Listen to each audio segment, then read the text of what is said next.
여러분 안녕하십니까? 필드 소방전술 저자 김경진입니다. 자, 25년도 승진시험 기출문제 풀이를 해보도록 하겠습니다. 소방위 문제인데요. 너무 어렵습니다. 제가 보기에는 어떻게 하면 떨어뜨릴까, 못 맞히게 할까? 좀 작정을 한 문제 같이 지금까지 제가 수십 년 동안 현직에 있을 때도 학교장도 하고 하면서 편집, 출제를 수없이 해봤지만 이렇게 정말 어렵게 내야 되나? 그런 사실 걱정도 듭니다. 앞으로 시험이 이렇게 가야 되나? 이런 문제. 우리가 문제라는 것은 우리가 보통 현장 활동에서 그래도 현장 활동에서 많이 활용되는 그런 쪽에서 문제가 나왔었고 대부분 또 그렇잖아요. 그런데 일반적으로 많이 접하는 그런 내용에서 어렵게 낼 수가 있거든요. 근데 굉장히 구석구석 깊이 이런 데서 문제가 이렇게 생산이 되고 그렇습니다. 또 그렇게 하다 보니 또 에러가 나오고 그런 문제가 생기는 거죠. 아무튼 우리 소방청의 답변은 그냥 그대로 가겠다 이렇게 결과가 나왔으니 그대로 우리가 인정을 하고 해봅시다. 그런데 우리가 항상 승진시험 문제는 저도 소방청에서도 담당을 해봤고 승진시험 문제라는 것은 그 당의 공통교재 내에서 해야 되고 또 거기에 법이 설령 바뀌었다 하더라도 그 사이에 무슨 법과 규정이 바뀌었다 하더라도 거기에 대한 문제를 내면 안 됩니다. 출제하는 분들이 그걸 빼줘야 돼요. 그 당의 연도 교재를 했으면 그걸로 해야 됩니다. 중간에 무슨 변화가 생기면 그건 내지 말아야 되는 것이고 그렇습니다. 사람들이 그런 정보를 모를 수 있거든요. 공부에 빠져 있으면. 그래서 그런 데서 좀 아쉽고 또 용어라든가 이런 것들이요. 승진 시험에서는 공통교재 안에 있는 내용을 정확히 해줘야 됩니다. 내 개인의 그걸 응용한다든지 내 개인의 주관에 들으면 안 됩니다. 그건 논란의 여지가 있습니다. 가급적인 주관적인 생각, 변형시킨 거 이런 거 내면 안 돼요. 그러면 논란의 여지가 있죠. 현장 활동이기 때문에 그렇습니다. 법이 아닙니다. 이것은. 계산이 아닙니다. 그런 의미에서 조금 아쉽다고 볼 수 있고 또 지문이 워낙 길고 박스에서 여러 가지 한 문제가 굉장히 시간이 한 문제 1분입니다. 그런데 이걸 너무 그렇게 지문을 길고 하면요. 시간에 쫓길 수밖에 없습니다. 아무튼 공평한 입장에서 한다고 할 말은 없지만 그래도 공부하는 사람들 입장을 좀 생각을 해야 되지 않는가 이런 생각이 듭니다. 너무 이렇게 되면 소수를 위한 시험이 아닌가 이렇게 오해할 수도 있습니다. 사실은. 자, 이렇게 그렇게 일단 총평 내용입니다. 사실은 이게 총평에 제가 그렇게 올려놨으니까 보시고 문제를 일단 풀어봅시다. 총평은 자 일단 한번 읽어보시고요. 문제를 풀어보도록 하겠습니다. 자, 1번 문제가 되겠습니다. 재난및 안전관리기본법에서 법 시행령상 내용으로 옳은 것을 물었습니다. 긴급구조기관이란 긴급구조에 필요한 인력, 시설 및 장비 운영체계 등 긴급구조 능력을 보유한 기관, 요거는 긴급구조 지원기관에 대한 얘기입니다. 긴급구조 기관은 뭡니까? 소방밖에 없습니다. 바다에서는 해경, 육지에서는 소방밖에 없습니다. 소방본부, 소방청, 소방본부, 소방서죠. 그래서 1번 요것은요. 자, 요것은 지원기관에 대한 얘기다. 이렇게 할 수가 있습니다. 자, 재난관리 정보라는 것은 에너지, 통신, 수송, 보건의료, 국민의 안전, 건강 이런 것들은 핵심 기능에 대한 중대한 영향을 미칠 수 있다는 것은요. 핵심 기반에 대한 얘기예요. 정부 핵심 기반. 기반이라는 것은 용어의 정의가 지금 그렇습니다. 용어의 정의를 하고 있잖아요. 그렇습니다. 그 다음 자, 긴급구조 지원기관의 장은 긴급 대응 협력관을 지정하거나 긴급구조 대응기관을 지정하거나 변경, 해제 이런 것들은요. 긴급구조 기관에서 할 수 있습니다. 소방에서 할 수 있습니다. 긴급 구조기관, 소방에서 할 수 있는 거예요. 다 틀렸습니다. 네. 자, 재난안전통신망이라는 것은 재난관리 책임기관, 그 다음에 구조기관, 지원기관, 모든 게 다 들어갑니다. 책임기관, 구조기관, 지원기관 아시죠? 예, 각종 공사, 뭐 전기안전공사, 뭐 도로공사, 가스 타일 지원기관입니다. 예. 재난 안전관리 기본 업무에 이용하거나 재난 현장에서의 통합 지휘에 활용하기 위해서 하는 것은 통신망이 맞습니다. 그래서 재난안전통신망 별도로 구성해야 되고요. 거기에 대한 예산이 매년 엄청 들어갑니다. 그렇죠? 답은 4번이다 이렇게 볼 수가. 이 용어의 정의니까요. 뭐 문제는 괜찮습니다. 그 다음에 2번을 보도록 하겠습니다. 얼마 전에 우리가 화재를 접한 적이 있습니다. 정부의 DB 화재가 발생했고 해서 뭐 문제가 거기에 따른 문제가 나온 걸로 보고 있습니다. 자, 옳지 않은 것을 물었어요. 감전 위험, 화재 확산 차단을 위해서 전원 차단이 필요한 경우에 건물 관계자에게 신속하게 차단하도록 요청한다. 건물 관계자에게 요청한다. 맞습니다. 우리가 하는 게 아니에요. 관계자에게 하는 겁니다. 네, 맞는 얘기예요. 좋은 말입니다. 소방이 신속하게 한다. 이렇게 했으면 틀렸을 수가 있어요. 그 다음에 두 번째, 배터리실, 그 다음에 UPS 가스계 소화 설비가 설치된 경우에 소화 설비가 작동하여도 화재를 진압하지 못할 수가 있는 거죠, 당연히. 예, 진압하지 못할 수도 있습니다. 예. 그렇죠.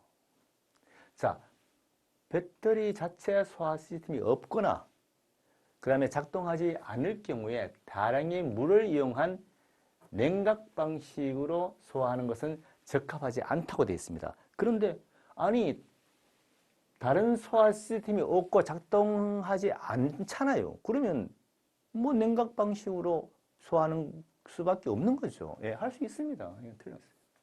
할 수 있는 거. 딴 게 작동이 안 되고 안 되잖아요. 그럼 냉각 방식으로 작동할 수 있어요. 물론 시설물에 오손이나 오염이 될 수 있겠지만 그러나 할 수 있습니다. 화재를 진압해야 되니까.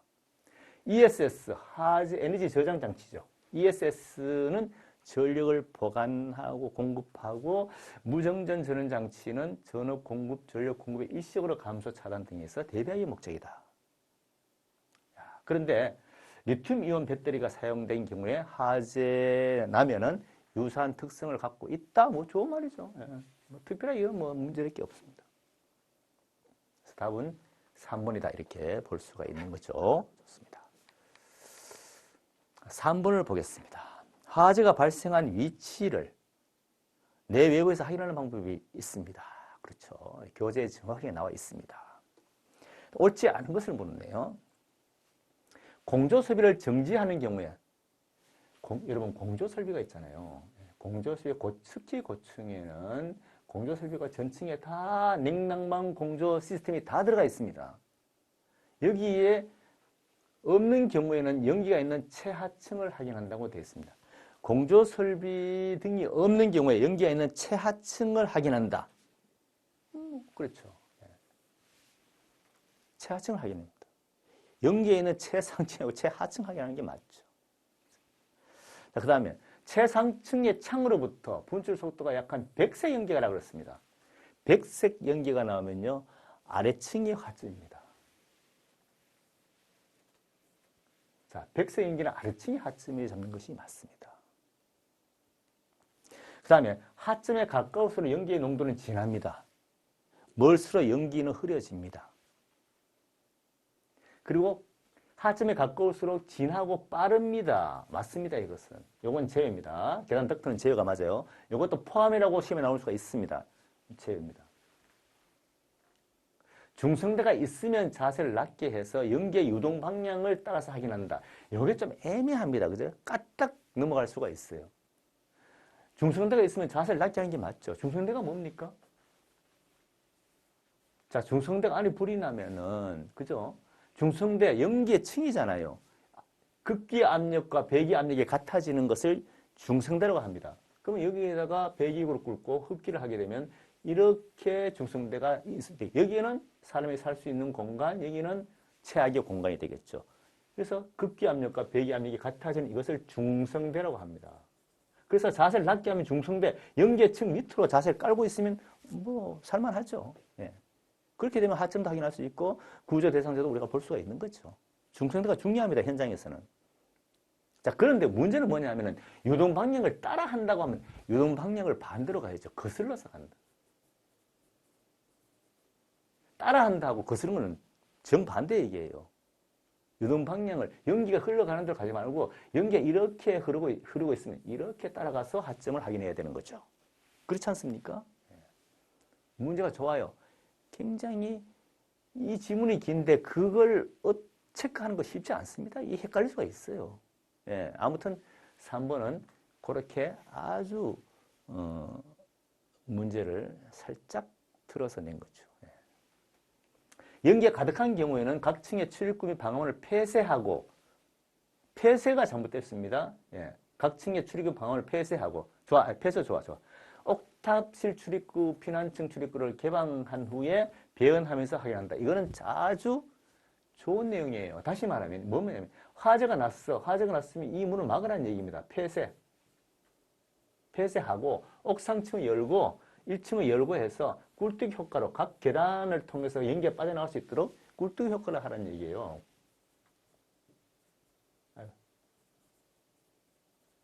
굴뚝 효과를 내라는 얘기입니다. 이 맞는 얘기입니다.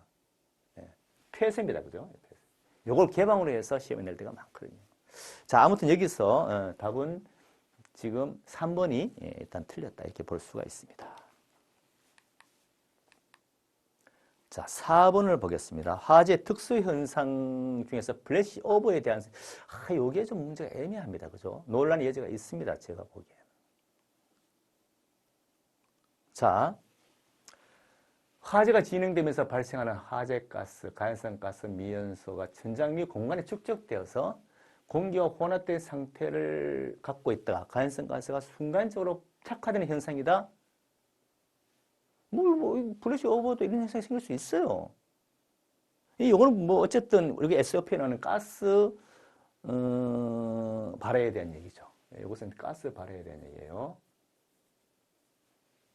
발화되는 현상인데 SOP에 나와 있습니다. 210인가에 나와 있어요. 이걸 플래시 오버에 끌어들인다는 게 좀 저는 맞지 않다고 생각합니다. 왜? 이 내용 자체가 과연 플래시 오버냐 아니냐 이것은요. 그건 물론 교재에 딴 데 다른 데서 나와 있다고 해서 끌어들인다는 것은 저는 좋지 않다고 생각합니다. 예. 플래시 오버는 플래시 오버나 어떤 백드러프트나 아니면 롤오버 현상이나 여기에서 우리가 찾아서 거기서 문제를 내야지 이렇게 딴 데서 끌고 오는 것은 저는 어떻게 보면 이게 맞지 않다. 예, 저는 그렇게 생각하는 사람이에요. 예. 그래서 아무튼 이건 답이죠. 예, 이거는 가스 발해에 대한 SOP를 끌고 왔기 때문에 이게 아니다. 이렇게 보고서 문제를 낸 것 같아요. 근데, 자, 현상이 발생할 때 가스층으로부터 발생하는 복사 에너지는 20kW를 초과한다. 이것은 복사열은, 이러한 복사열은 구역실 내에서 가열물 부분, 이건 다 플래시 오버에 대한 설명이고요. 자, 53781로 이것도 플래시 오버에 대한 얘기입니다. 2초 이상을 넘기지 못한다. 나와 있습니다. 플래시 오버에. 또 이게 국부조 연료 지배형 전면적 환기지 이것도 옛날에 쓰던 말인데 아무튼 이 용어를 썼어요. 예. 항상 제가 용어도 말이죠. 현재 활용되고 있는 용어, 현재 25년도 공통교재로 딱 박았으면 25년 공통교재가 딱 박았으면 거기에 있는 내용을 갖다가 딱 집어넣어줘요. 용어도 함부로 끌고 와서는 안 돼요. 예. 있는 용어를 써야 됩니다. 하여튼 이렇게 해서 일본은 딴 데서 갖고 온 가스의 발해에 대한 얘기다. 이렇게 지금 들고 온 거죠. 예? 아무튼 답은 1번으로 그렇게 되어 있습니다. 결과 일단 원칙대로 한다, 원래대로 한다 했으니까 우리가 받아들일 수밖에 없는 문제다 볼 수가 있습니다.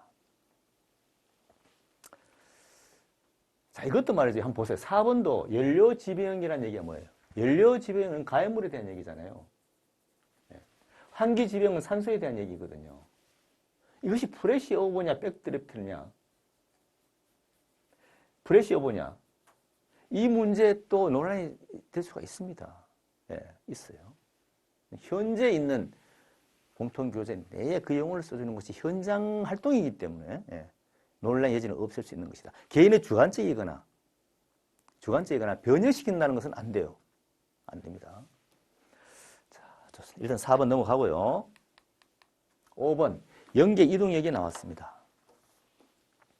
연계 이동력과 중성대 활용에 대한 아까 중성대 제가 설명을 했지만은 중성대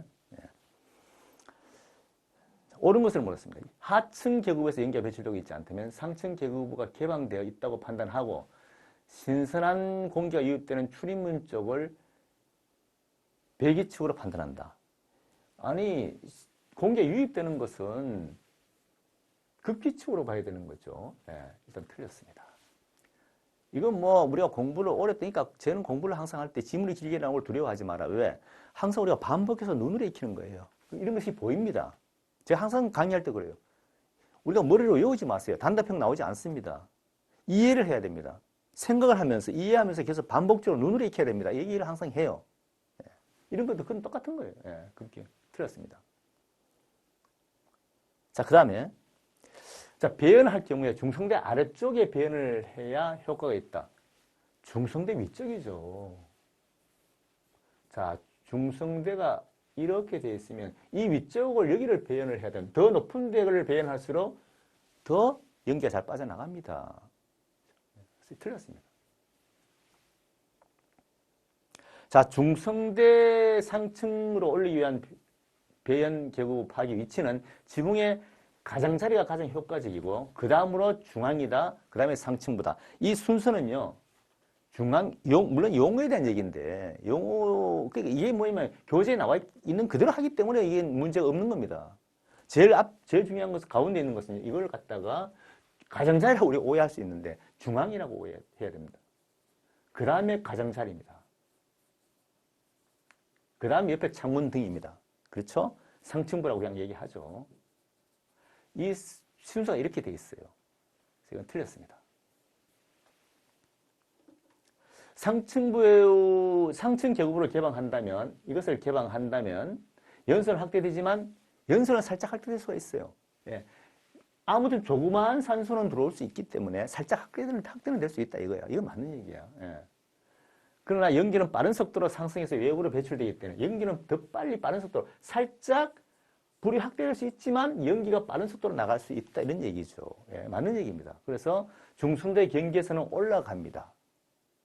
그래서 중성대 하층에는 면적이 커지기 때문에 그렇기 때문에 대원의 시야가 확보될 수 있고요. 그래서 구조대성자를 볼 수도 있고요. 하점을 확인할 수가 있다는 겁니다. 4번은 맞는 얘기죠.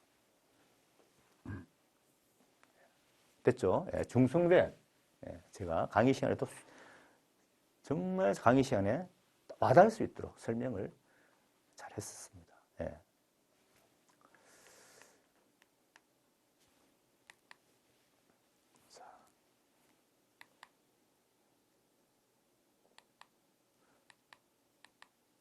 그 다음 6번을 보겠습니다. 인명 검색할 때 안전행동 지침에 대한 얘기예요. 우리가 안전에 대해서 시험 문제가 이번에 각 계급으로 다 나왔어요. 다 나왔습니다. 옳은 것만을 물었습니다. 화재가 확대될 가능성이 없다고 판단되는 경우에는 그죠? 창문을 개방해서 열과 연기를 배출한다. 이거는 맞는 얘기예요. 왜냐하면 우리가 화재 현장이 이렇게 있으면요. 여기서 화재가 났어. 여기서 화재가 났단 말이죠. 화재 이렇게 났어요. 이 화재가 위로 올라가지 않는다면 이 창문으로 이렇게 자동 노출이잖아요. 창문으로 이렇게 화재가 확산되잖아요. 그런데 이 화재가 이 위로 올라가지 않는다면 이 창문을 열어서 연기를 배출시킨다는 게 맞아요. 근데 이것이 올라온다고 하면 이 창문을 열어서는 안 되죠. 근데 지금 뭐냐면은 가능성이 없다고 했잖아요. 없으면 창문을 열어야 됩니다. 연기를 배출해서 해야 되죠. 맞는 얘기죠. 화재가 상당히 진전되었거나 발화 건물의 상태가 너무 열악해서 구조대원의 생명이 위험하다고 판단될 경우에는 절대 진입해서는 안 되죠. 예, 이거 맞습니다. 구조대원의 생명이 중요하죠. 국민의 생명보다요, 구조대원의 생명이 우선입니다. 구조대원은 국민을 구조 대상자를 구출해야 되기 때문에 그렇습니다. 항상 팀을 지어서 활동해야 되고요. 대원 간의 지속적인 연락을 취해야 됩니다. 팀 간에 항상 연락이 돼야 되고요. 동료들의 안전에 대한 책임은요, 그 팀에 다 져야 되는 겁니다. 동료들의 안전에 대한 그 팀. 근데 어떤 사람들은 지휘관이 책임져야 되는 거 아니냐. 이렇게 돼 있어요. 화재 현장이라는 것은요, 굉장히 넓고, 현장 지휘관이 그 세세한 것을 다 확인할 수가 없습니다. 거기에는 팀이 있고, 팀장이 있고, 팀에서 하는 거예요. 개개인의 책임이 있는 겁니다. 그래서 적극적으로 해야 되고요. 체력이 있어야 된다는 얘기죠. 예. 그래서 맞는 겁니다. 지휘관이 아닙니다. 지휘관은 다 일일이 다 볼 수가 없습니다. 발화층, 상층부에서 활동할 때는 발화층의 상층부, 발화가 되는데 이 상층부에서 활동할 때는 언제든지 방수할 수 있는 소방호수를 가지고 있어야 됩니다. 소방호수가 중요하죠. 왜? 소방호수를 따라가면은, 숯가프링을 따라가면은 소방차로 갈 수 있는 거죠. 안가프링을 따라가면 화재 쪽으로 갈 수 있는 거고. 그래서 소방호수가 필요합니다. 내 생명을 책임질 수 있습니다. 소방호수. 소방호수는 화재 진압에 사용할 수도 있고요. 업무용으로 사용할 수도 있습니다. 소방호수가 불이 났는데, 예? 불이 막 나는데 소방호수를 갖다 우리가 불을 막 끄면은요, 예. 불을 끌 수도 있고, 또 이것을, 이 열기를 막을 수도 있고, 분무로, 저속으로 확산시켜서 이 열기를 내가 막을 수도 있는 거죠. 예. 이거 맞는 얘기입니다. 답은 다 맞아요. 가나다라 다 맞습니다. 4번. 자, 다음에 보겠습니다. 7번 보겠습니다.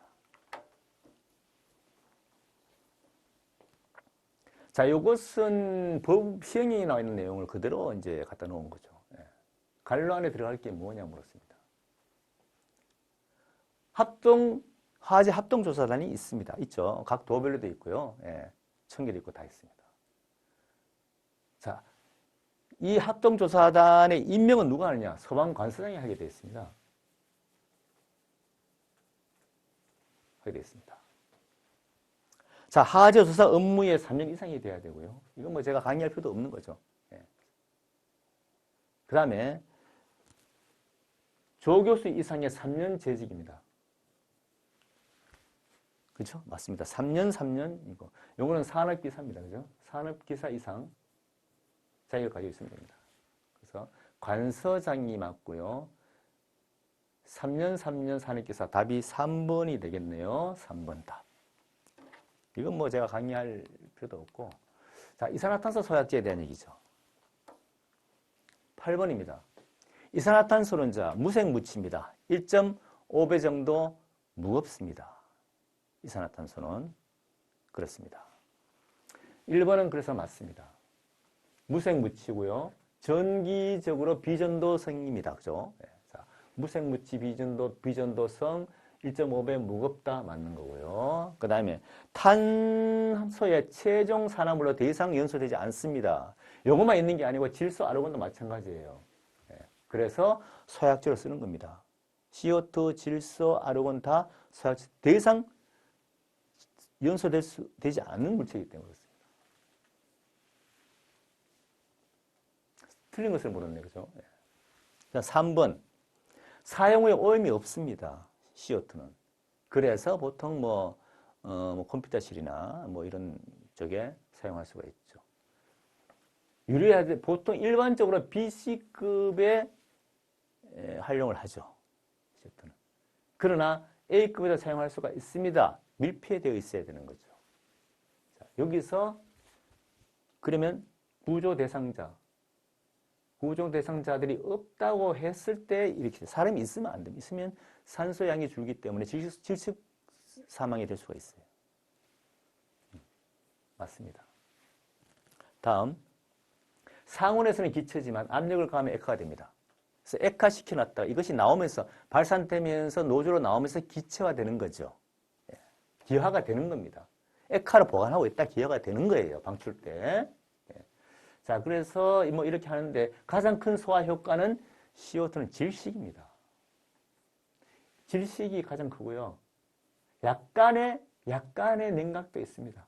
약간의 냉각. 이렇게 해야 정상적인 답이죠. 근데 일단 소화 효과가 냉각이라 했으니까 틀렸죠. 예, 4번이 틀렸습니다. 질식, 약간의 냉각. 자, 그 다음에 9번을 보도록 하겠습니다. 자, 9번에 보면은 열 발생과 전달. 이 문제가 좀 애매합니다. 아까 제가 얘기했던 그 내용이에요. 이게 말이죠. 열 발생과 열 전달과요. 우리가 이걸 알아야 돼요. 열 전달과 연소 확대와 이런 내용. 그 구역실 얘기를 하는데 구역실은요. 구역실은 다 구역실입니다. 우리가 뭐 야외에서 지금 하는 걸 공부하고 있나요? 다 옥내의 실내에 대한 얘기예요. 구역실입니다. 이걸 가지고 얘기하면 안 돼. 예, 다 마찬가지예요. 자, 옳은 것을 물었습니다. 복사는요. 가열된 가스의 운동에 의한 열 에너지의 전달 방식이다. 복사는 맞습니까?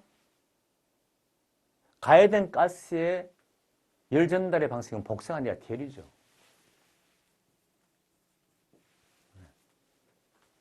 틀렸습니다. 2번, 초기 구역실 화재에서 가장 중요한 것은 열 전달. 우리가 열의 전달에 보면은요, 전도는 초기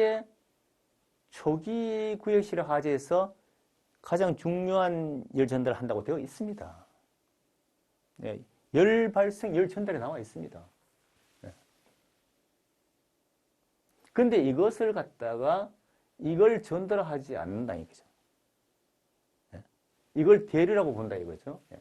대류라는 것은 연소 확대 뒤에 따로 나옵니다. 뒤에 연소 확대 부분에서 이 내용이 정확하게 나옵니다. 이것은 대류다 나옵니다. 이걸 대류로 보느냐 전도로 보느냐 이거는 그러니까 주관적인 의미에서는요. 이게 좀 애매할 수가 있어요. 이 말 내용을 과연 어떻게 볼 거냐. 앞에 열 전달에 분명히 초기 구역실 화재에서 열 전달 기계가 나와 있거든요. 열 전달 현상이 나와 있습니다. 초기에. 전도가 뭡니까? 전도가 뭐면 전도라는 것은 열 기계의 어떤 마찰. 예? 거기서 열이 전달되고 화재 연소가 시작되는 거잖아요. 무위험 연소에서 뭐 위험으로 되겠지만 초기 구역실이란 말이 들어가면요. 예. 여기서 열 전달이라는 것은 전도로 볼 수가 있습니다. 그러나 똑같은 여기서 우리가 열 전달 안에서만 내면 괜찮은데 뒤에 있는 연소 확대 부분을 끌고 왔기 때문에 문제가 되는다. 이게. 시험 굳이 그렇게 내면 안 돼요. 현장 활동은 시험이라는 것은 똑같은 내용이 뒤에 있다 하더라도 그걸 끌고 오는 것은 맞지 않습니다. 열 전달 안에서 문제를 내야 됩니다. 이것을 조금 비틀고 조금 어렵게 낼 수는 있어요. 굳이 딴 데를 갖고 와서 끌어들여서 낸다는 것은 이 출제하시는 분도 아마 요걸 참 헷갈리게 하기 위해서 어디가 찾았을 거예요. 아, 여기도 대류가 있고 저기도 대류가 있네? 그럼 저기 대류 갖다 여기다 갖다 끌어온 거죠. 그러나 그 방법은 과연 조금 논란의 여지가 있다. 이렇게 볼 수가 있습니다. 아무튼 결정 내려졌기 때문에 뭐 더 이상 얘기할 필요도 없고 네, 그렇습니다. 자, 그래서 이것은 이제 우리가 옳은 것을 모르죠. 이건 맞는 얘기다. 네, 대류이다. 연소 확대 부분의 뒷면에 이 똑같은 내용들이 있으니까 맞다. 이렇게 보죠. 자, 온도는 열을 표시하는 지표이고 그 표준에 물을 어는 온도는 0에서 32도고 끓는 점은 100도에서 있어서 사시 310, 여기 212죠. 예.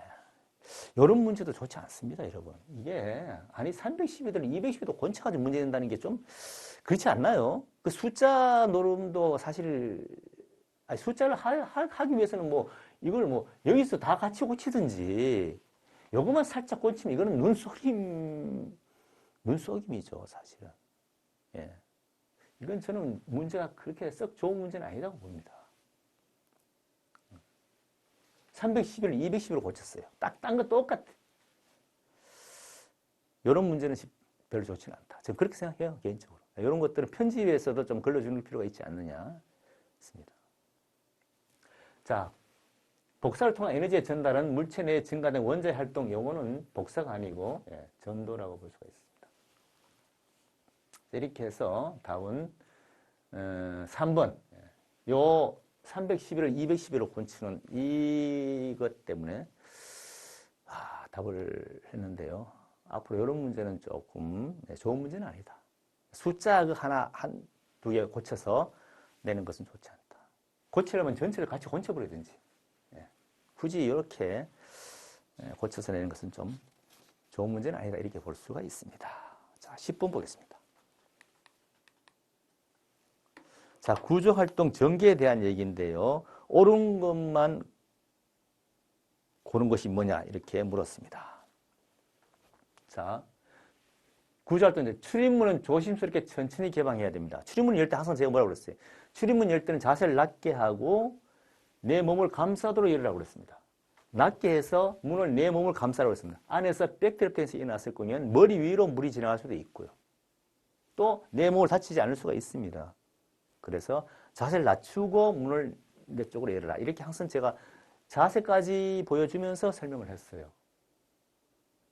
자, 그런데 천천히 개방해야 된다는 좋아. 열기를 확인하기 위해서 먼저 문을 열어보아야 된다. 열기를 확인하기 위해서는 손등으로 만져봐야죠. 윗부분을. 문이 있으면 이 윗부분을 손등으로 먼저 손바닥은 열이 있기 때문에 감지가 잘 안 돼요. 손등이 감이 빨리 오죠. 그래서 손등으로 먼저 문을 만져봐야 된다. 만져서 느껴봐야 된다. 1번에 틀렸습니다.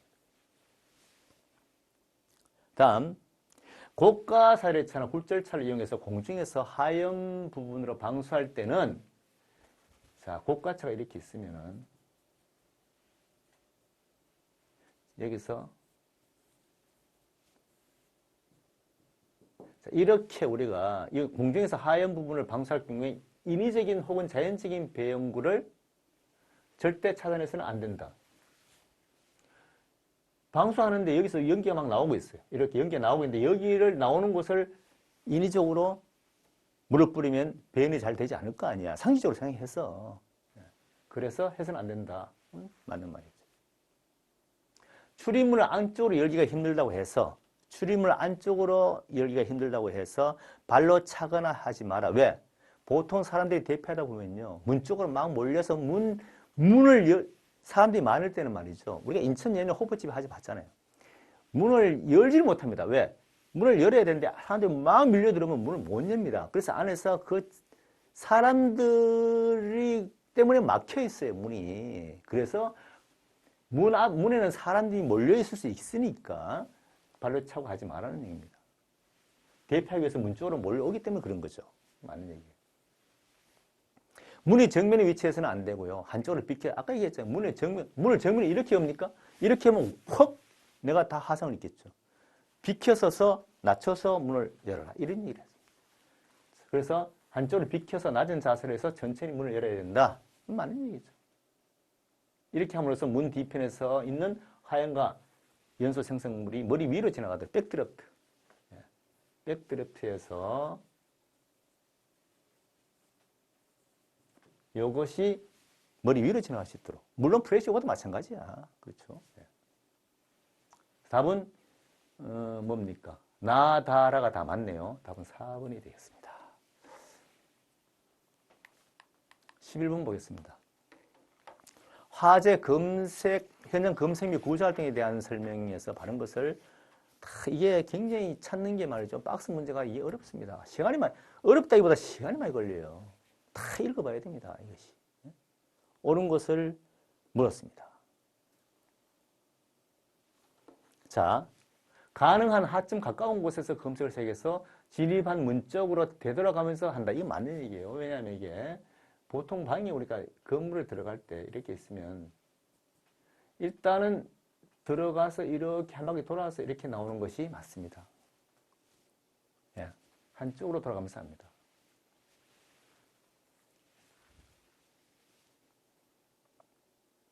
그 다음에 건물 내부를 1차 검색할 때 먼저 방의 중심부를, 이건 틀렸습니다. 먼저 갈 때는 후미진 곳으로 가서 중심부로 갑니다. 바꿔서 얘기했어요. 예. 후미진 곳에서 중심부로 간다. 그렇게 보시면 됩니다. 또 화재 현장 검색이 진행되는 동안 연기와 화재 확산을 막기 위해서는 아직 불이 붙지 않는 곳에 문을 닫는다. 맞죠? 우리가 문이 보통 방화문, 이렇게 아파트도 방화문으로 되어 있잖아요. 이 문을 아직 불이 오지 않는 곳은 이 문을 열 필요가 없죠. 문이 연속 확산될 수가 있으니까. 오지 않은 곳은 문을 닫는 게 맞습니다. 위험한 현장에서 대원이 고립되어 혼자 탈출을 해야 되는 경우에는 서방호스 커플링 결합부를 찾아서 가는데, 앙카프링을 찾아서 가면은 화점으로 가고, 쑥카프링을 찾아서 가면은 서방차로 갑니다. 어디로 가야 되겠어요? 쑥카프링 쪽으로 가야 되겠죠. 서방차로. 그게 대피하는 거잖아요. 네, 그래서 이거 틀렸다. 그래서 옳은 것을 물었으니까 가, 다 두 개가 되겠네요. 답이 2번이 되겠습니다. 자, 12번 보겠습니다. 붕괴 사고 구조할 때에 옳지 않은 것을 물었습니다. 자, 붕괴 사고 구조예요. 암만 또는 견고한 점토의 토지를 굴착면 5m 이상의 깊이로 굴착할 때에 경사도는 75도다. 여러분, 그 표가 나와 있습니다. 표를 보시면 돼요. 예. 우리가 이게 무슨 얘기예요? 자, 이렇게 굴착을 할 때 깊이 들어가면 들어갈수록 이 붕괴 위험이 있어요, 없어요? 깊이 들어가면 붕괴 위험이 있죠. 그래서 깊이 들어갈수록 이 각도가 점점 이렇게 되는 겁니다. 깊이 내려갈수록. 그래서 5m일 경우에는 75도, 5m 내려가면 여기다 각도를 75도로 주는 겁니다. 예, 맞는 거예요. 숫자가 썩 좋은 문제는 아니지만 뭐 아무튼 그렇습니다. 구조기능 활용해서 119 구조기능입니다. 정확한 용어는 119 구조기능을 활용해서 우리가 시험이나 뭐나 낼 때 말이죠. 정확한 용어를 써줘야 돼요. 구조견을 하면 물론 뭐 구조견 다 알아듣겠지. 그러나 119 구조견이라는 말을 써주는 게 좋습니다. 용어는 정확하게 해줘야 됩니다. 119 구조견을 활용한 실종자 수색 활동 시에 구조대원이 수색 지역에 우선 진입해서 수색을 하고 구조견을 투입한다는 얘기잖아요. 그건 아니죠. 119 구조견은 딴 사람들이 흘린 냄새가 있으면 찾지를 못합니다. 그래서 먼저 119 구조견을 먼저 선진입을 시키는 게 맞습니다. 그렇죠? 자, 119 구조견 활용 범위는 건물 붕괴 시 냄새 추적으로 사람의 위치를 파악하고 물속에서 할 수가 있습니다. 산악지역 전환자 다 찾을 수가 있습니다. 구조견은. 붕괴 시 추가 붕괴 위험성이 있는 장소이거나 구조 대상자의 매몰 지점이 정확히 모르는 경우에는 말이죠. 장비를 갖다 대면 안 됩니다. 맨손으로 판자나 아니 맨손으로 하는 게 좋아요. 왜? 안에 사람한테 치명적인 문제를 줄 수가 있어요. 치명적인 손상을 줄 수가 있습니다. 사람한테. 그래서 손으로 하는 것이 맞습니다. 꽃갱이 이런 것들은 안 됩니다. 손이나 이런 걸 사용하는 것이 맞습니다. 답은 뭡니까? 답은 2번이 지금 틀린 거 2번이 답이 되겠습니다. 다음 13번 보겠습니다. 자, 유해학물질 사고 대응 절차에서요. SOP 문제가 이번에 SOP 문제가 좀 많이 나왔습니다. 근데 SOP는요. 사실은 특별하게 제가 강의를 하지 않습니다. SOP를 제가 파일을 올려놓고서 제가 문제는 내지만 SOP를 파일만 올려주고 이렇게 합니다. 왜? SOP 굉장히 내용이 많아요. 그런데 대부분 다 우리 공통교재 안에 들어있는 내용입니다. 들어있는 내용인데, 그런데 뭐 SOP에서 문제가 많이 나왔어요. 자, 유해학물질 중앙 119 구조대 대응 절차에 대한 얘기를 물었습니다. 119 구조대에서 할 수 있는 것이 아닌 것을 물었습니다. 자, 그러면 미상 누출 사고 100m 이상 격하 이것은 119 구조대에 대한 얘기입니다. 그렇죠? 바람을 등지고 어쩌고 저쩌고도 119 그러니까 119 구조냐 아니면 119 센터에 할 일이냐 이걸 지금 묻는 거잖아요. 그렇습니다. 자, 사고 현장 잔여 물질에 대한 중화는 산성 물질의 경우에는 중산 탄산 나트륨, 염기성 물질의 경우에는 소석회가 아니고 구연산이죠. 자, 물질을 특성할 수 없을 때에는 50m, 기체인 경우에는 100m 맞습니다. 50, 100이 맞아요. 맞습니다.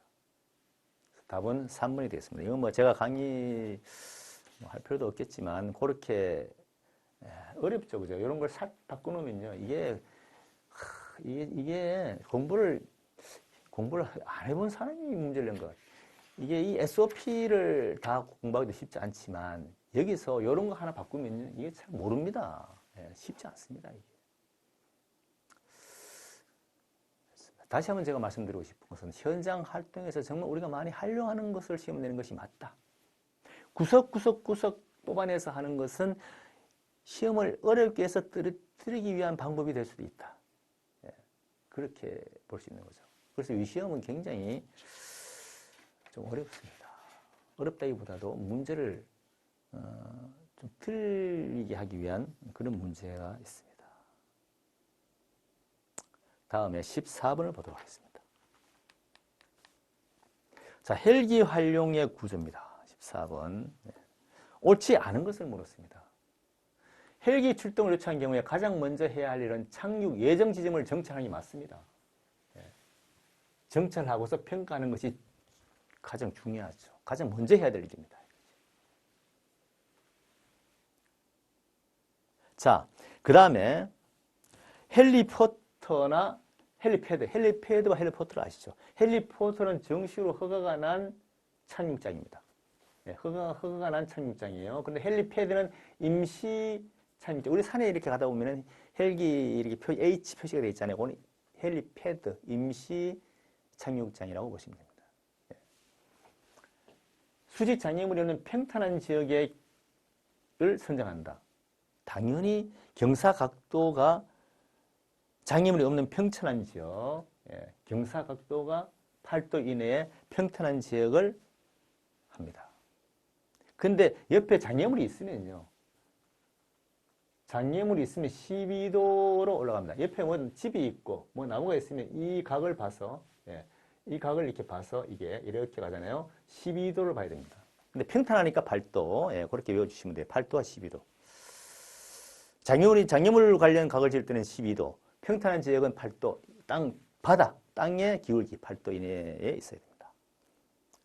그 다음에 조종사가 헬기를 착륙시키러 갈 때 제일 먼저 고려해야 되는 사항은 착륙 지점 주변에 위치한 사물들이 아니죠.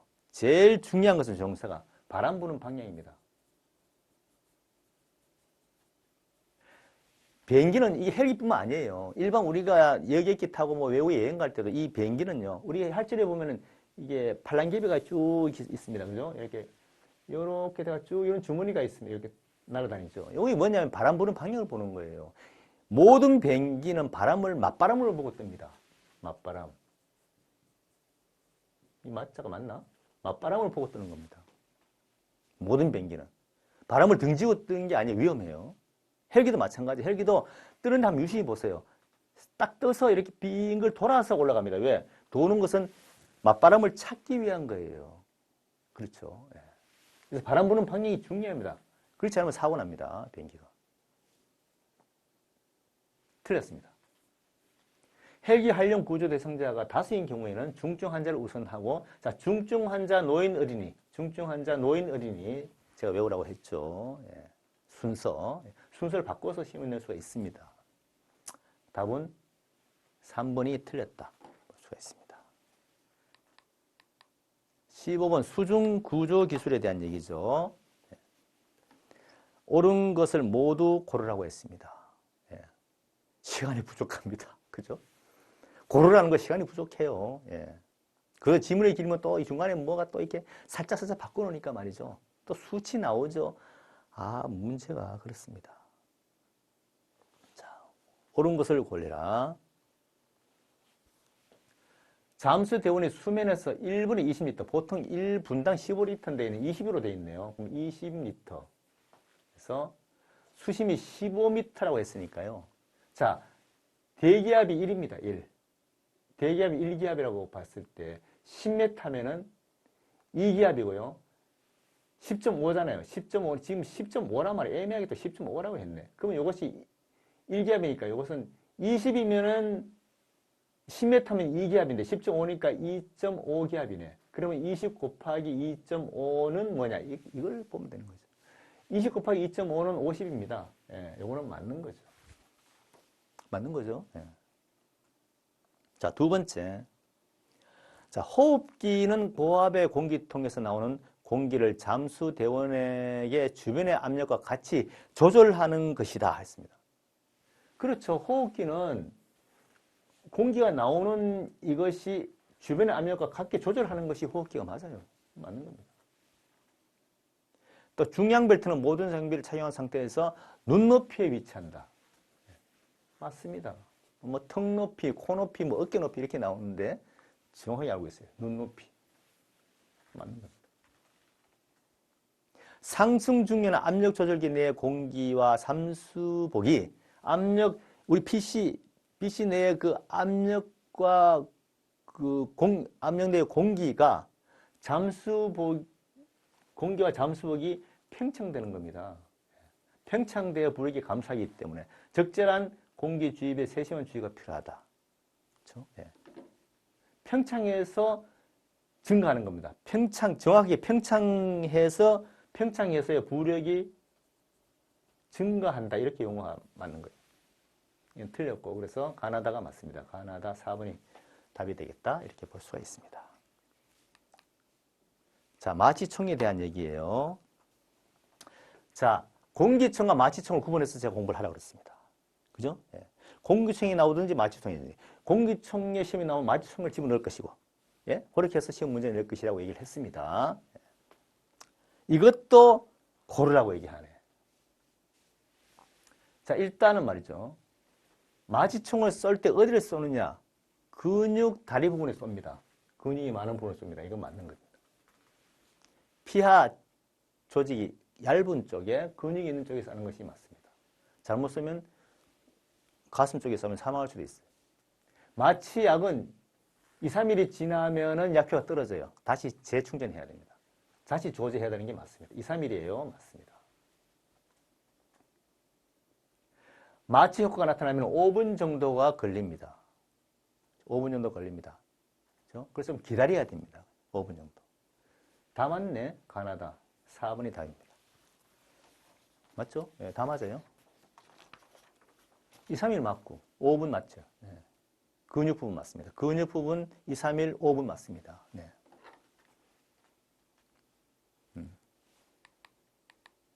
17번 보겠습니다. 17번 이것도 논란의 여지가 많습니다. 이것도 사실 썩 좋은 문제가 아니죠. 제가 항상 그러지만 기존 우리가 25년도 공통교재 내에서 내야 된다. 그것을 응용하는 것은 맞지 않다. 개인의 주관, 또 응용하는 문제, 이건 맞지 않다고 그랬습니다. 예. 이게 딱 나왔어요. 일반적으로 공부할 때는 이게 보통 4개니까 보통 4분의 1을 나눠서 뭐 얼마 75 이렇게 하겠죠. 그죠? 지금 300kg니까. 이렇게 하겠죠. 근데 이건 좀 달라요. 여러분 유심히 보시면요. 요게 고정도를 해. 고정도르는 요거는요. 방향만 바꿔주는 거예요. 방향만 바꿔주는 거지. 이 힘과는 관계가 없습니다. 이 힘은 이 줄에서 로프에서 나오는 거죠. 근데 이 로프가 현수에 걸린 게 아닙니다. 이 현수에 걸린 게 아니고 이 로프가 바로 도로에 걸어버렸어요. 그렇죠? 그럼 여기에도 힘을 받는 겁니다. 그래서 1개, 2개, 3개, 4개, 5개가 되는 거예요. 이건 현수가 아니기 때문에 이거는 힘을 받을 수가 있죠. 그래서 5개가 되는 거죠. 응용을 한 거죠. 근데 이건 논란의 여지가 또 있어요. 예. 교재 내에서 해야지 이걸 이렇게 해서 응용한다는 건 맞지 않다. 그죠? 예. 그렇게 얘기할 수 있습니다. 그래서 300 나누기 5 해서 하면 60이잖아요. 60.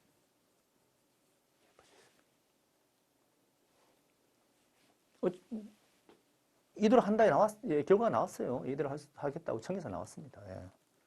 할 수 없는 거죠. 예.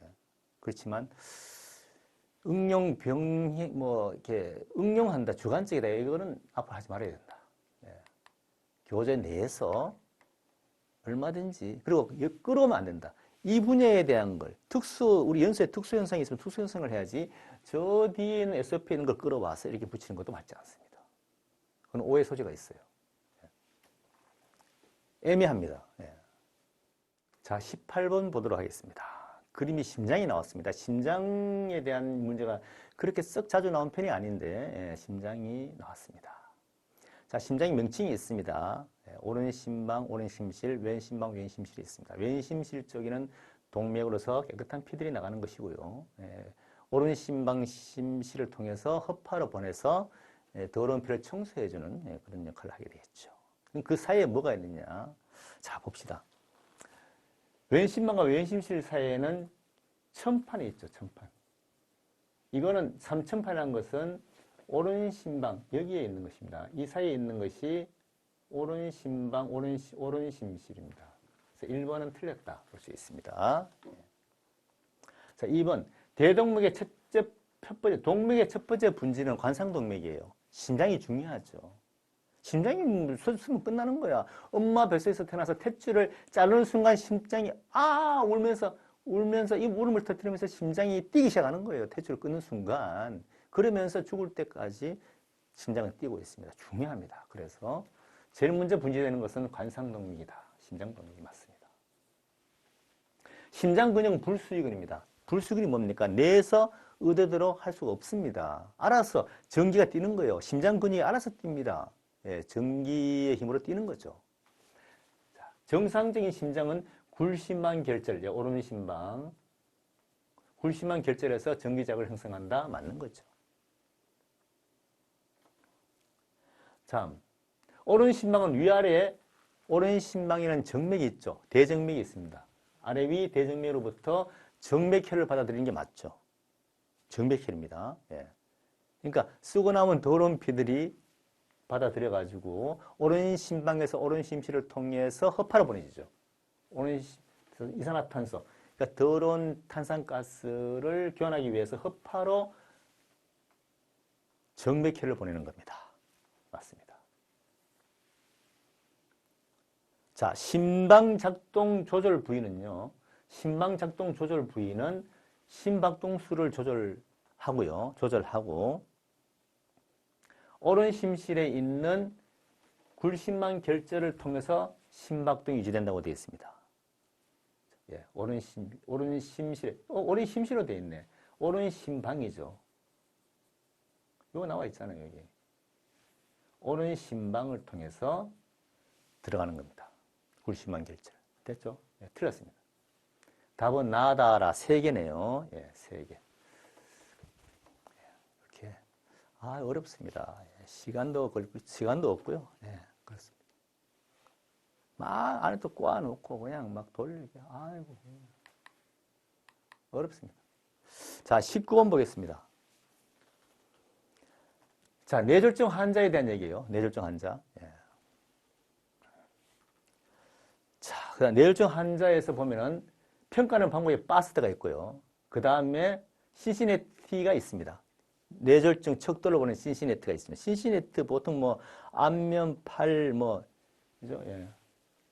안면, 팔, 이렇게 해서 발금 이런 걸 표시하는 척도가 있습니다. 맞는 거죠? 바스트 있습니다. 다음에 기도를 유지할 수 없는 의식 저하 상태라고 하면 기도를 유지하고 고농도 산소 공급 마비된 쪽 밑으로 맞죠. 아래로 밑으로. 아까 얘기했잖아요. 마비된 쪽은 아래로 돌아 혈액 공급이 잘 될 수 있도록. 이걸 보면 밑으로 이건 맞습니다. 아래로 하는 데도 있고. 고농도 산소 좋은 말이죠. 고농도 산소를 준다. 누구든지 준다면 좋은 말이야. 틀린 게 아니야. 그럼 오케이 하면 됩니다.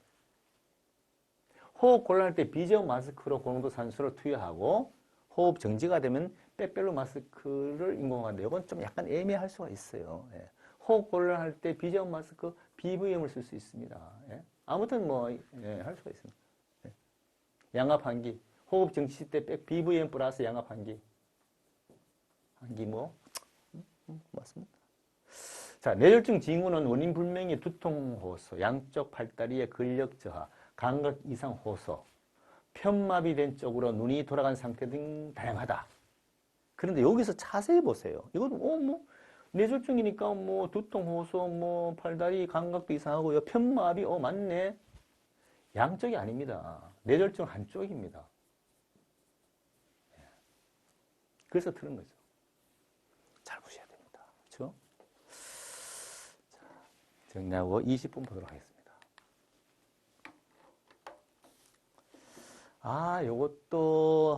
요거는 구급 업무 보시는 구급 직원들에게는 상당히 좋은, 일반 우리가 경방 쪽에서는 조금 뭐 쉽지 않을 수가 있습니다. 아무튼 그렇습니다. 자, 봅시다. 자, 60kg라고 했어요. 이게 지금 여기에서 지금 말이죠.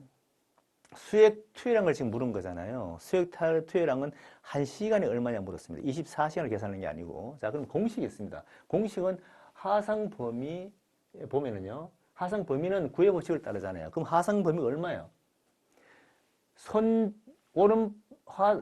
가슴에 검게 탄 하상이라고 했습니다. 가슴에 검게 탄 하상은요. 9%입니다. 오른팔, 오른손 전면이라고 했습니다. 이것은 4.5죠. 그 다음에 왼손의 가벼운 통증, 이건 1입니다. 그럼 일단 이거 계산해 보자고요. 13.5가 나옵니다. 그렇죠? 13.5가 나옵니다. 1 이것은 뭐 있으나 마나 하니까, 빼고 13.5. 1은 관계없습니다. 13.5로 계산하면 돼요. 자, 그러면 60kg잖아요. 60kg 곱하기 13.5가 되겠죠. 그죠? 그 다음에 얼마가 들어가서 여기에 보시면은 4mm라고 했습니다. 투여량이 4mm. 그럼 4mm 또 곱하기 4mm 하면 되겠죠. 요걸 계산하면 돼요. 요거 계산해 보니까 3240이 나오네요. 근데 요걸 24로 나누시는 분이 24로 나누면 안 되죠. 절반하고 8로 나눠야 되는 거예요. 요걸 절반으로 나누면 2를 나누면요. 얼마가 됩니까? 1620이 나오죠. 요것을 1620을 갖다가 나누기 8을 하면 돼요. 8을 하면은 얼마가 나옵니까? 202.5가 나옵니다. 밀리리터가 나옵니다. 시간당 202.5ml다. 이렇게 보시면 되죠. 그래서 답은 1번이 답입니다. 그렇죠? 네, 맞아요. 1시간에 24로 나눠서 답이 안 나온다는 얘기죠. 절반 나누고 또 8로 나눠서 계산을 한다. 이렇게 보시면 되죠. 자, 이렇게 해서 요건 이제 20분이 끝났고요. 그 다음에 좀 쉽지 않지만 시간도 많이 걸리고 또 계산기가 없잖아요. 그래서 계산기가 없기 때문에 원래 계산하는 문제를 내지 않습니다. 요번에 계산기 갖고 들어갔나요? 계산기 없다고 얘기 들었는데 21번 보겠습니다.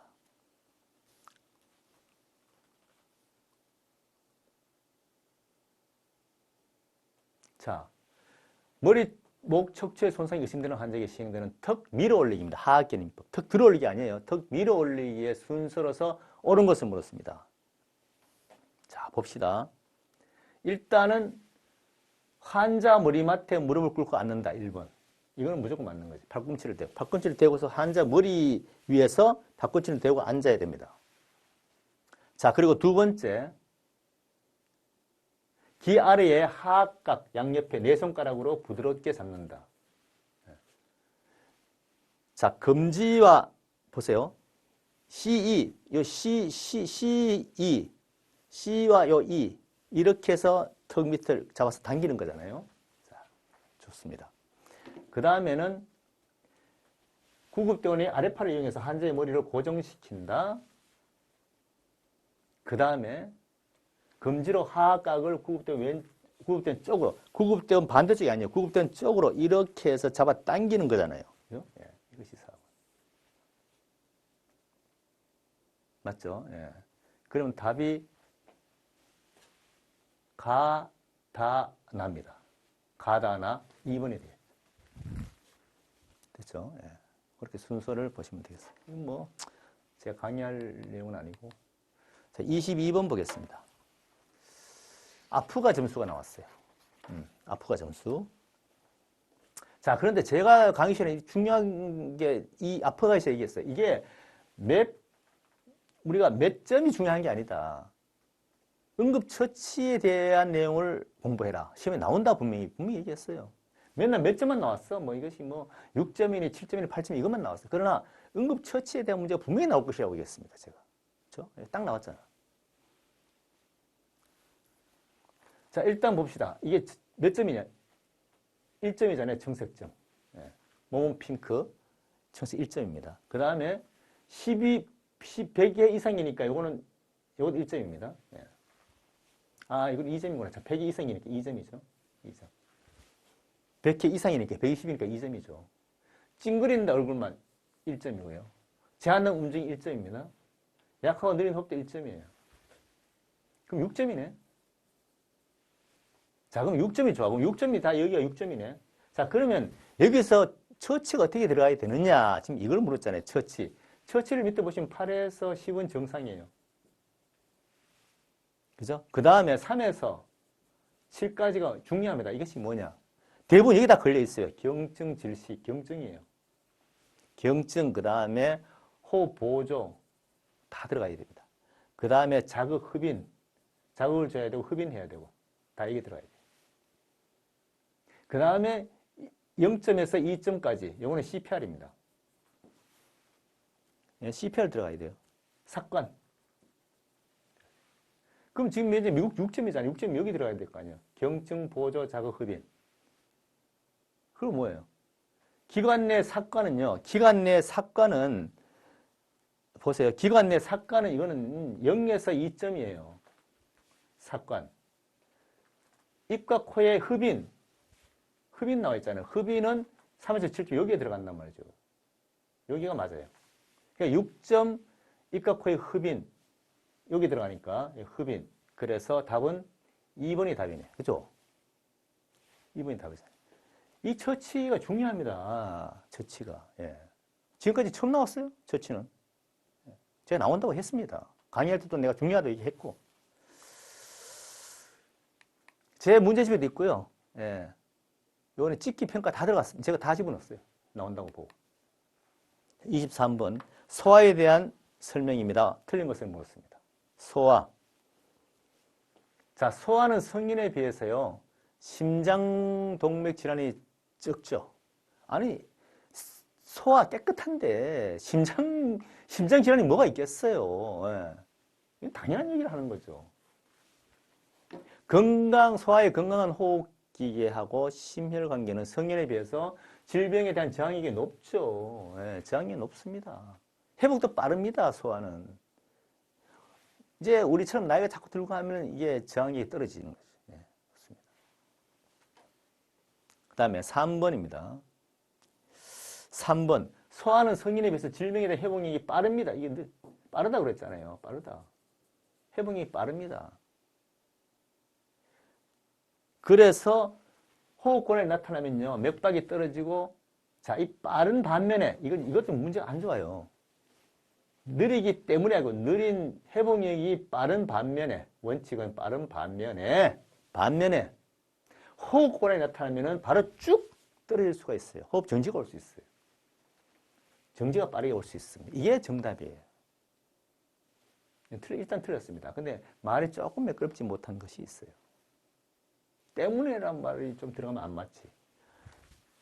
회복력이 빠른 반면에 호흡곤란이 나타난다고 하면 쭉 호흡 정지가 될 수 있어요. 위험합니다. 애들이 큰일 납니다. 조심해야 돼요. 24번 자동식 인공호흡기가 작년 저장인에 나왔던가요? 옳지 않은 것을 물었습니다. 다 숫자 나왔어요. 인공호흡시의 99.9% 공도산소. 허파에 공기가 차는 것을 최소화하기 위해서 들숨날숨 1대2. 이건 딱 나와 있어요. 1대2. 틀렸습니다. 최대 기도 압력 60 맞습니다. 맞죠? 60cm H2O 맞습니다. 다음에 배 팽만을 방지하기 위해서 체중이나 상태에 따라서 6단계. 아무튼 자본식 인공호흡기를 이렇게 세세하게 이렇게 낸 건 처음이에요. 예, 수치까지. 아무튼 1대1라는 게 딱 눈에 보이니까. 예, 할 수 있다. 25번 보겠습니다. 구급 활동 일지가 또 나왔어요. 작년에도 나왔습니다. 예, 올해 또 나왔습니다. 옳은 것만 모두 고르라고 했습니다. 환자 성별은 문진에 의하고 맞습니다. 문진에 의합니다. 구급대원이 판명할 수 없는 경우에 뭐 의사한테 가라. 맞는 게 좋은 말이죠. 예, 문진에 의합니다. 안 될 때는 뭐 문진이 안 될 때는 하지만 일단 문진에 의한 게 맞습니다. 그 다음에 두 번째, 의료 지도 기관은 의료 지도 의사의 소속기관이 아닌 장소. 병원에 있어야 되겠죠. 장소를 기록한다. 의료 지도 의사가 병원에 있지 않고 딴 데서 의료 지도 했을 때를 기록해야 돼요. 수행 장소를 기록해야 됩니다. 길에서 우연히 만난 것은 안 되고, 이 우연히 만난 것은 안 되고. 자, 각 항목에 기타란이 있어요. 기타란은 체크하지 않는 것이 아니고, 그 외의 것, 뭐, 그 목적 외의 것, 구급 활동 목적이 아닌 다른 것들이 있을 수 있잖아요. 예, 그런 것들을 체크하는 거죠. 예, 체크하지 않는 게 아니고 그런 것들을 목적 외의 것을 하는 겁니다. 틀렸어요. 그 다음, 자, 동공 반응을 평가한 후에 동공의 크기가 4mm를 초과할 경우에 산동. 4mm 산동은 맞습니다, 여러분. 예, 4mm가 산동입니다. 축동은 2mm입니다. 예, 축동 2mm예요. 맞습니다. 그 다음에 아동학대 또는 노인학대 중에 방임에 의한 경우에는 질병 외가 아닌 질병으로 분류되기도 한다. 맞습니다. 맞는 얘기예요. 예. 환자 접촉 시각은 구급대원이 환자를 접촉하기 위해서 구급차에 내린 시각이 아니죠. 예, 구급차에 내린 시각이 아닙니다. 구급차에 내려서 환자에 도착해서 환자를 인지, 예, 환자 인지란 말이 들어가야 돼요. 환자를 인지해서 뭐 촉진하고 문진하고, 예, 문진, 촉진 이런 것들 다 하는 거예요. 그걸 우리가 환자 접촉 시각이라고 하는 겁니다. 차에서 내리는 게 무슨 환자 접촉 시각이에요? 말도 안 되지. 그래서 이건 뭐 누가 보더라도 이건 틀린 거죠. 예. 환자를 처치를 하는 겁니다. 예. 자, 그래서 틀렸고 해서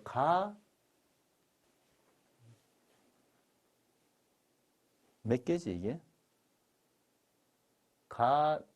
가나 맞고요. 가나 라마가 맞습니다. 가나라마 3번이 맞네요. 예, 맞죠? 3번. 자, 그렇게 해서 25번까지 다 마무리했습니다. 시험이 어려웠습니다. 조금 애매한 부분도 있습니다.